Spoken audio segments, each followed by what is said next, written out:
কি অ্যাঙ্কর হোটেলটা আছে না, আমাকে একটু এখানে নিয়ে যাবে? কি বলতেছো? নাউজুবিল্লাহ আস্তাগফিরুল্লাহ না, ঠিক কখনো না, ওইখানে তো যেতেই পারবো না। তুমি আমাকে ভালোবাসো না? ভালো তো বাসি। তাহলে চলো না প্লিজ।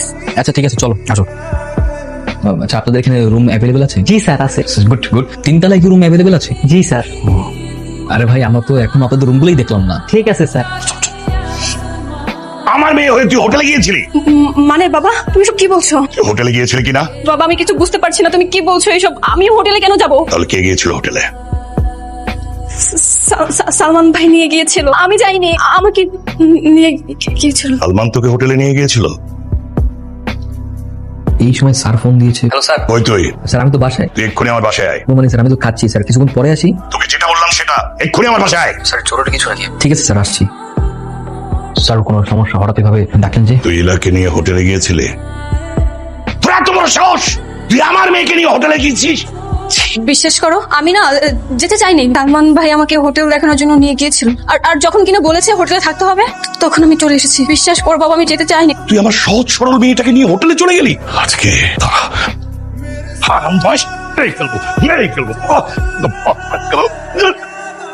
এবারে তোকে কিচ্ছু হবে, তোকে আরো মারা উচিত।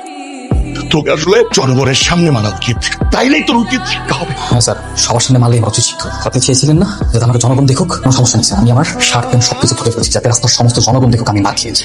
মায়ের আঘাত নিয়ে রাস্তায় নামবো। আপনি খুশি করার জন্য আমি যে কোনো কিছু করতে রাজি আছি। আপনি যা চেয়েছেন তাই স্যার। আসি।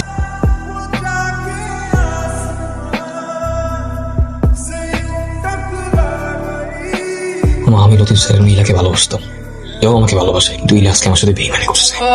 তার স্বার্থের জন্য আমাকে মিথ্যা দোষারোপ করছে। হ্যাঁ বলে উনি তোকে এমন অমানসিক ভাবে নির্যাতন করবে? স্যারের মার আমার কাছে কিছুই না, কিন্তু একটা মেয়ে কিভাবে চোখের সামনে মিথ্যা কথা, চোখের সামনে নিজের স্বার্থের জন্য আমার সাথে বেইমানি করলো।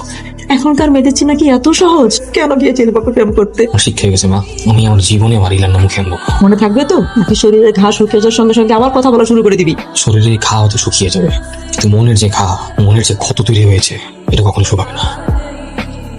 আমি সরি সালমান, আমি তোমার সাথে জাস্ট 2 মিনিট কথা বলতে চাই। তোমার সাথে আমার কোনো কথাই নেই। তোমার সাথে আমি ওই দিনই সবকিছু শেষ করে দিয়েছিলাম যেদিন তুমি মিথ্যা কথা বলে তোমার বাবার সামনে আমাকে ফাঁসাই দিয়েছি। ওইটা করা ছাড়া তো আমার কোনো উপায় ছিল না। অথচ একটা নির্দোষ ছেলেকে ঘৃণার পাত্র বানানোর উপায় ছিল, তাই না? ঠান্ডা মাথায় একবার ভেবে দেখো, দেখবে আমার সমস্ত ভুল তোমার কাছে তুচ্ছ মনে হবে। তোমার কাছে যে ব্যাপারটা তুচ্ছ সেটা আমার কাছে মোটা তুচ্ছ না। এমনটা কি হওয়ার ছিল?